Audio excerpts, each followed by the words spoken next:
começamos então mais uma programação Edificando Vidas, morrendo de saudade de vocês. Às vezes eu, às vezes a pastora Val estamos aqui, mas não importa. O importante é que a programação do Edificando Vidas não para, sempre separando, né, as melhores programações que acontecem aqui no Ministério Vida Nova, mas o mais importante, separando esses testemunhos. Eu gosto muito, querido, de compartilhar o que Deus faz.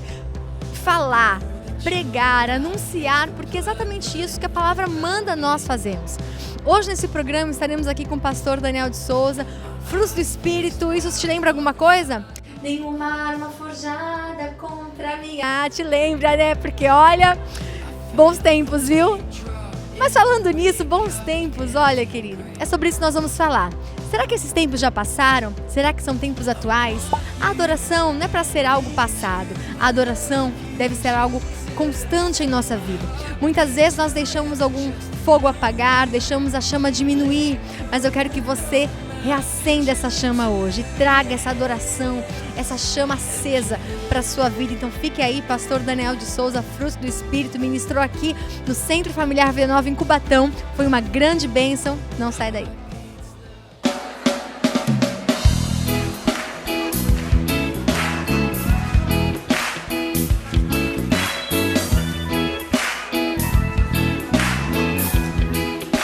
Deus é o meu refúgio. Deus é o meu refúgio, minha fortaleza, socorro bem presente na hora da angústia. O Senhor é a porção da minha herança, aquele que sustenta a minha sorte. Nenhuma arma forjada contra mim há de prosperar, nenhum mal vai me ameaçar, nenhuma praga em minha tenda chegará. Nenhuma arma forjada contra mim há de prosperar.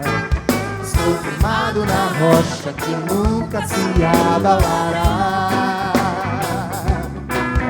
Meu refúgio é o grande, eu sou o Senhor Jeová. Você pode abraçar a pessoa que está do seu lado. Vamos cantar juntos, abraçados. E na segunda pessoa, Deus é o teu refúgio, tua fortaleza e assim por diante. Vamos cantar juntos, vamos lá. Ei! Deus é o teu refúgio, tua fortaleza, tua socorro bem presente na hora da angústia. O Senhor é a porção da tua herança, aquele que sustenta a tua sorte. Chega bem perto do irmão e declare: nenhuma arma forjada contra ti há de prosperar, nenhum mal vai te ameaçar, nenhuma praga em tua tenda.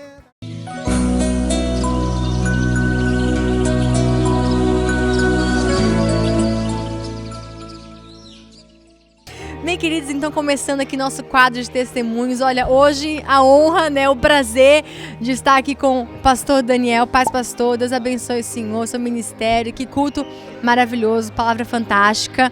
E a gente tem um curto tempo aqui, infelizmente, né, como eu compartilhei com o senhor, mas eu queria que o senhor compartilhasse com a gente, com quem nos assiste, um pouco mais desse testemunho. Primeiro começando falando desse grupo que é um auge, assim, frutos do Espírito, né? Mas eu uso uma frase às vezes aqui, até com a juventude mesmo, que hoje as pessoas não sabem muito, não tem noção do preço que um dia foi pago. Para algumas músicas, né, que quando são cantadas, parece que a unção já vem junto, né? Então, às vezes cantam uma música, você estava aqui ministrando, né? Nenhuma arma forjada contra mim. A gente vê a igreja, na hora, a graça desce, a unção parece que aparece. Mas muitas vezes as pessoas não têm noção de quanto choro foi derramado, quanta palavra foi buscada, né? Do preço que foi pago para as coisas do Senhor fluírem. Então eu queria que o Senhor compartilhasse um pouco desse preço que um dia o Senhor pagou, né? As mensagens que Deus ministrou no seu coração para que o Senhor chegasse até aqui com essa glória de Deus na vida, né? Que a gente enxerga. Amém. Para mim também é uma alegria, um privilégio muito grande voltar aqui a Cubatão, uma cidade que eu tenho uma identidade muito grande, porque tem muitos amigos, dei aula aqui também de música. Mas enfim, Frutos do Espírito, primeira gravação nossa foi em 1993, né, quando gravamos Declarando a Glória do Senhor, o disco com o Corpo Família, Arraial do Povo de Deus e tal. E de fato, assim, o preço pago sempre de muita simplicidade, muita humildade, muito amor pela igreja. Não tínhamos nada, não éramos nada, continuamos não tendo, não sendo, mas assim, Deus fez grandes coisas ao longo desses anos e a gente guarda com muita gratidão no nosso coração os anos dos humildes começos, na verdade, né? Quando a gente começou sem praticamente nada, sem perspectiva nenhuma, sem conseguir dimensionar o que Deus faria através daquele trabalho, que de fato tem assim edificado e abençoado muita gente, a Igreja do Senhor. Então eu quero dar toda a glória a Jesus, porque sei que Ele é quem pagou o preço e nós vamos na bênção dele, na verdade, na vitória que Ele conquistou na cruz. Isso tocou numa área assim, muito importante, né? Hoje, infelizmente, a gente vê que muitas pessoas chamam de carreira gospel a questão da música, a questão da adoração. Infelizmente, porque eu acho que muita coisa tornou o meio do louvor algo pejorativo para os evangélicos em si. E às vezes a gente aborda assuntos como esse aqui no programa Edificando Vidas, porque às vezes as pessoas elas olham para aquele programa evangélico e acham assim, mas sabe, tudo igual, tudo perfeito, mas muitos não dão exemplo, muitos não dão testemunho, muitos a gente sabe que esse meio, pastor, é um meio difícil. A gente vê no Senhor, no grupo, uma simplicidade, uma humildade, uma graça, né? Então eu queria saber do Senhor, o que o Senhor acha assim dessa, como eu podia dizer, seria uma degeneração de uma certa adoração? Seria um crescimento desproporcional? As pessoas encontraram na música que seria para louvar a Deus um certo meio de eu não sei como falar, mas talvez o Senhor nessa posição de levita, né, consiga nos explicar um pouco ou deixar aqui um parecer, uma opinião sobre isso. De fato, a gente entrou numa coisa que eu chamo que é profissionalização, né, da música gospel, da música cristã, do louvor, da adoração, se assim a gente pode dizer, né? E isso é muito complicado porque a motivação do coração de muita gente que tem, inclusive, trabalhado na área, não é mais aquela da glória de Deus, da edificação da igreja, da simplicidade em viver como comunidade, pelo simples desejo e a motivação de adorar ao Senhor, de servir ao Senhor com o seu dom e com o seu talento. Isso tem acontecido muito, mas eu creio que o Espírito Santo está trabalhando,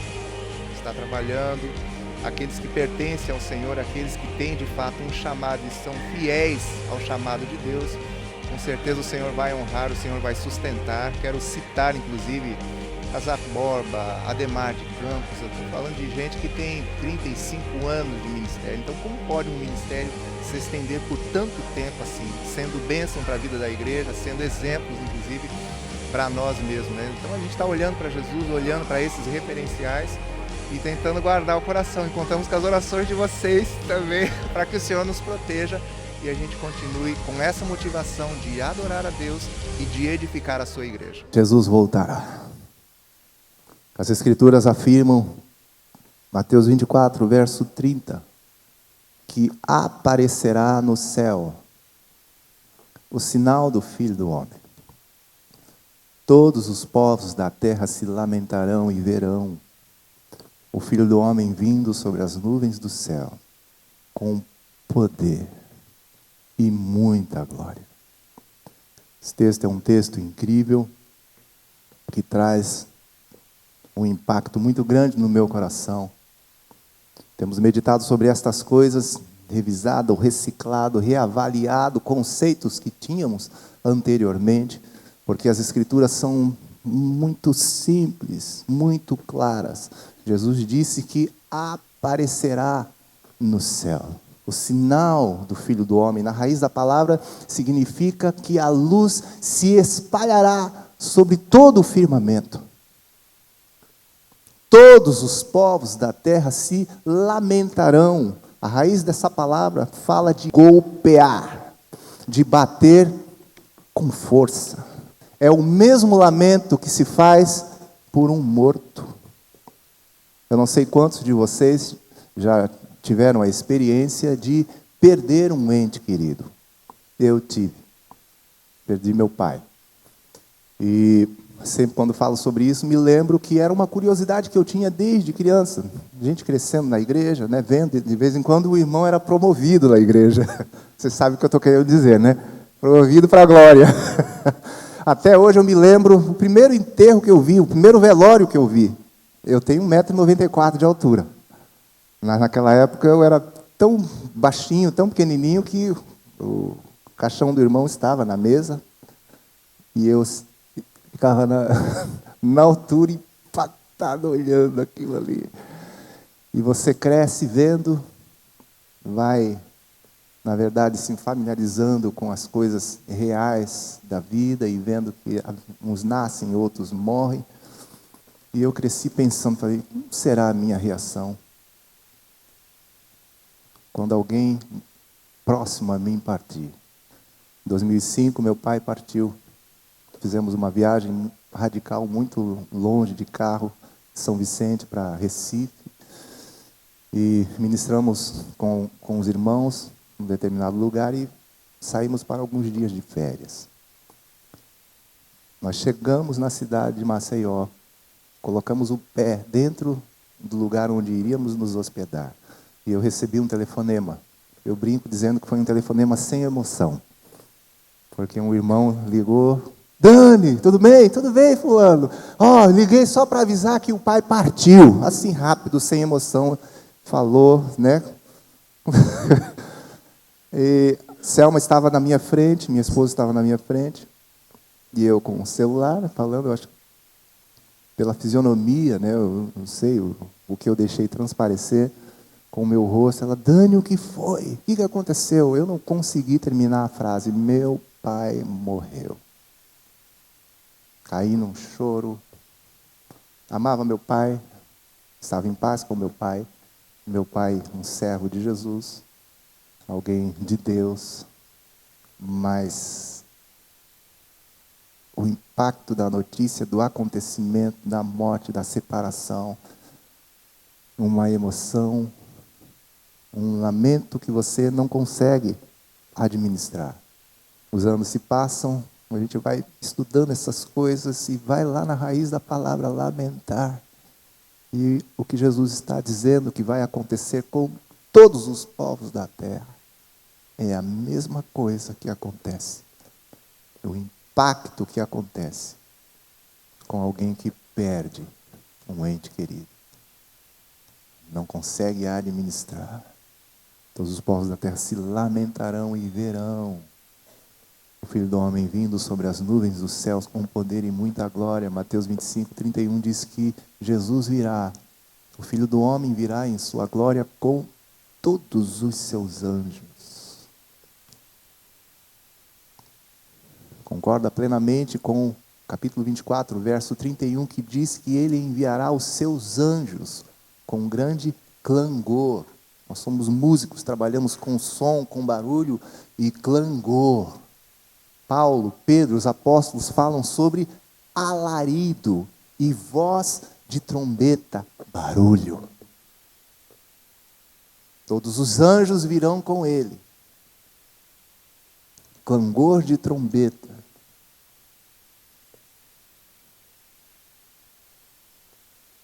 Na vinda do Senhor Jesus, como o pastor falou, a Bíblia diz que os mortos em Cristo, todos aqueles que dormiram em Cristo, eles ressuscitarão.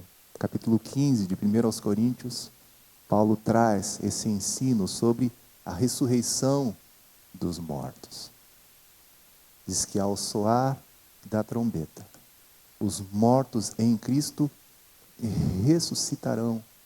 Quando você lê o contexto de Mateus 27, você vê que em decorrência da morte de Jesus, quando Jesus morreu, diz que a terra tremeu, fenderam-se as rochas e abriram-se os sepulcros, e muitos corpos de santos saindo dos sepulcros entraram na cidade, foram vistos por muitos. Interessante, parece que os eventos se repetem. que na vinda de Jesus, aleluia, João 5 ele diz que virá a hora em que os mortos ouvirão a voz do Filho de Deus. E os que ouvirem viverão. Os mortos ressuscitarão incorruptíveis. Depois nós, os vivos, os que ficarmos vivos na vida do Senhor, seremos transformados num abrir e fechar de olhos. Não significa que a vinda será num abrir e fechar de olhos, mas a transformação dos nossos corpos. O nosso corpo será transformado. A Bíblia diz que subiremos para o encontro do Senhor nas nuvens.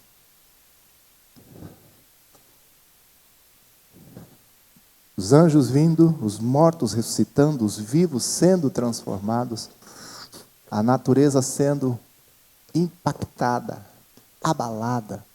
O verso 29 de Mateus 24 diz que em seguida à tribulação desses dias, o sol escurecerá. A lua não dará a sua claridade, o seu brilho. As estrelas cairão do firmamento. As potências dos céus serão abaladas. A raiz dessa palavra fala agitadas, balançada, com muita força. Você para pensar no que significa isso. 2 Pedro 3, Pedro vai descrevendo e diversas vezes ele repete o termo sobre céus incendiados, céus se desfazendo, elementos abrasados se derretendo, céu pegando fogo, a natureza sendo impactada mediante a vinda do Senhor Jesus. E aí entendemos porque o profeta Isaías no capítulo 2, João viu isso também no capítulo 6 de Apocalipse. Eles relatam o seguinte, que ante o terror da glória, da majestade do Senhor, da vinda do Senhor, os homens aterrorizados, apavorados, se esconderão nas fendas, nos penhascos da terra. Pedirão aos montes que caiam sobre eles e os escondam da face daquele que está assentado no trono. Eu gosto da passagem de Isaías 2, porque a base, né, a essência daquele contexto é que só o Senhor será glorificado naquele dia. Aleluia! A soberba do homem, a arrogância do homem será abatida, e só o Senhor será glorificado naquele dia. Aleluia! Só Ele será glorificado, e os homens estarão aterrorizados, apavorados ante o terror da vinda do Senhor Jesus. E é interessante, com base nesses textos que a gente vai meditando, Jesus diz, todos os povos da terra se lamentarão e verão. Não é uma coisa que vai acontecer assim, discretamente, num canto, num determinado lugar, sem que haja consciência e conhecimento de todas as pessoas. Todos os povos da terra se lamentarão e verão. Tudo isso estará acontecendo perante os olhos de toda a humanidade. Jesus está voltando, meus amados irmãos.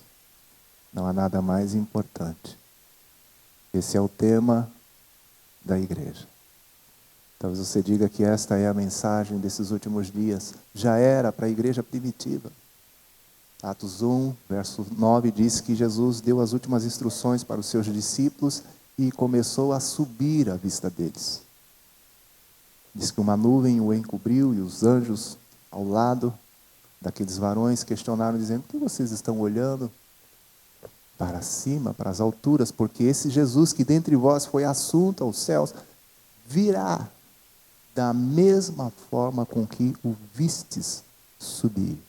O contexto diz que eles olhavam enquanto Jesus subia. Todos os povos da terra se lamentarão e verão enquanto Jesus desce. Você está preparado? Eu penso, pastor, assim, que talvez muitos momentos já foram difíceis para vocês também, né? Eu não sei se já teve alguma experiência assim, o senhor pode compartilhar, de chegar a algum local que vocês foram, né, chamados, convidados e sentir aquele peso, né? Muitas vezes a gente chega no culto e você que nos assiste pode ser um levita, pode ser um músico e às vezes o departamento de louvor é o que mais dá problema na igreja, né? Porque acontece muito isso que o pastor está falando. As pessoas confundem muito a música com a adoração, o louvor com o cântico, né? E você, principalmente quando é um grupo de louvor muito jovem, o jovem usa isso, acho que para se promover, né? E a gente começa a perder essa essência. Perder a essência da oração, perder a essência do louvor, da simplicidade. Existiu, pastor, alguma experiência assim do senhor chegar num lugar e encontrar aquele peso e, sabe, de trazer a glória, Senhor, manda tua glória e pesado aquele ambiente, até que o louvor rompeu ali? Porque é tão gostoso quando a gente entra na igreja e começa aquele louvor e a gente vê que o diabo ele luta contra, querido. Muitas vezes a gente está na igreja e o ministro, né, o levita manda a gente levantar as mãos tal, e tá ali, né, tentando nos levar à sala do trono, mas a gente sabe que o diabo ele luta, alguns problemas, né? A mente é um campo de batalha mesmo, mas nós vemos que a palavra fala que a adoração ela tem esse poder de nos levar até a presença do Senhor. Então, o senhor tem alguma experiência assim que marcou a sua vida, que definitivamente assim o senhor sentiu aquele momento, aquela adoração que rompeu uma igreja ou algum local que vocês ministraram? Na verdade, não foi uma coisa que aconteceu no passado. É uma luta frequente e constante. Vou usar um exemplo. Geralmente a igreja, as pessoas têm essa expectativa do show, da apresentação, e compete a nós, obviamente, de tirar esse foco e colocar na centralidade de Cristo, de Deus, da presença de Deus, da adoração ao Senhor. Então, eu acho que essa sempre é a nossa luta, de não enveredarmos pelo caminho do show, da apresentação, da expectativa. As pessoas querem olhar para você, elas querem ver, ouvir o teu som, a tua música, a tua musicalidade, os teus instrumentos, as tuas canções, e esquecem de olhar para o Senhor. Então, a tarefa é nossa, a responsabilidade é nossa que lideramos o louvor, de sempre apontar para Deus, de jamais usurparmos e desejarmos a glória que pertence única e exclusivamente ao Senhor. Então é uma luta constante. E a gente, né, como ministro, como levita, como pastor, acho que essa luta tem crescido, né, pastor? Mas acho que cabe a nós, como ministro, a gente trazer a glória do Senhor. Agora é família. Eu vejo que o senhor sempre cita a sua esposa também, né? E não é fácil, né? Assim, tá sempre todo mundo junto. Desde o começo, assim, sempre foi o chamado de todos. Sempre teve o apoio, família sempre junto. Como é que foi, assim, o início pro senhor pessoalmente? Eu tenho uma história familiar muito forte. Eu, quando era bebê, tive um problema de saúde e estava condenado a morrer mesmo. Minha mãe me pegou nos braços, me levantou e fez um voto ao Senhor.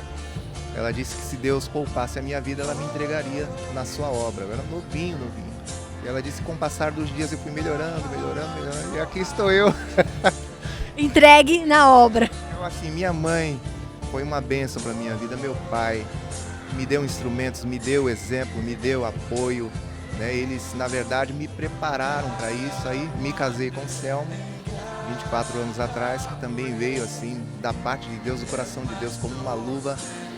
Canta também, compõe também, participa, é a esposa que dá apoio, que auxilia. Meus filhos já envolvidos, meu filho toca bateria comigo também. Minha filha Bianca também canta, dança, Nathalie já gravou também comigo, todos eles já gravaram inclusive. Então eu louvo ao Senhor, né? Porque Deus tem chamado não apenas a mim, mas a minha casa, para que nós possamos servir ao Senhor e adorar o seu nome. Pastor, eu queria que para finalizar, você deixasse uma palavra para quem nos assiste. A palavra dessa noite, querido, você que não esteve aqui, perdeu, né? Foi assim, realmente uma bênção, foi muito, muito impactante. O pastor usou essa palavra várias vezes, né? Impactar, nós sermos impactados, as coisas de Deus que vão impactar a natureza, que vão impactar esse mundo. E eu acho que é isso mesmo. Todos os dias nós temos que ser impactados pelo poder de Deus. Então queria, pastor, que nesse momento o senhor finalizasse para quem nos assiste, ou para levitas, ou para adoradores, né? Ou para pessoas que não conhecem a Cristo também, né? Porque às vezes a pessoa, ela ela vê a igreja, olha a igreja, infelizmente se corrompeu um pouco dessa seriedade. Muitas coisas têm acontecido nesse mundo, né? Que a gente não tem acreditado, coisas que têm entrado na igreja que nós não acreditamos. Mas nós, queridos, estamos aqui para dizer que nós acreditamos na palavra. Então tudo que está na palavra é o que vivemos, é o que pregamos, que Jesus salva, que Jesus liberta, né? Esse culto foi maravilhoso. Eu queria, pastor, que o senhor finalizasse, então, falando desse Deus que salva, que pode libertar, que pode curar. E o louvor também, o louvor liberta, o louvor quebra cadeias. Eu queria que o senhor deixasse a palavra final.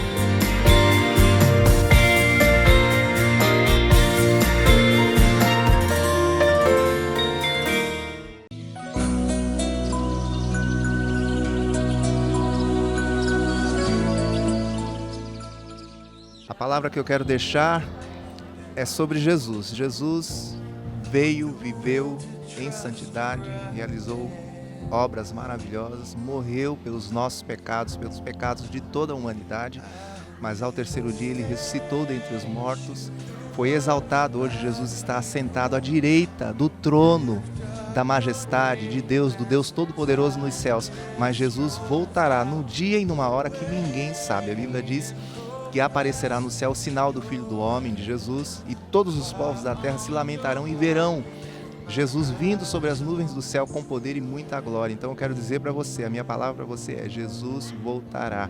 Você precisa se preparar, precisa estar de pé em santidade, conhecer a Deus, conhecer a palavra de Deus, conhecer a igreja do Senhor Jesus e estar preparado para a vinda de Jesus. Deus abençoe você. Pastor, obrigada, viu? Deus abençoe seu ministério, sua família. E você, querido, continue aí, que com certeza tem muito mais, né? Tem muito mais da graça de Deus, do amor de Deus.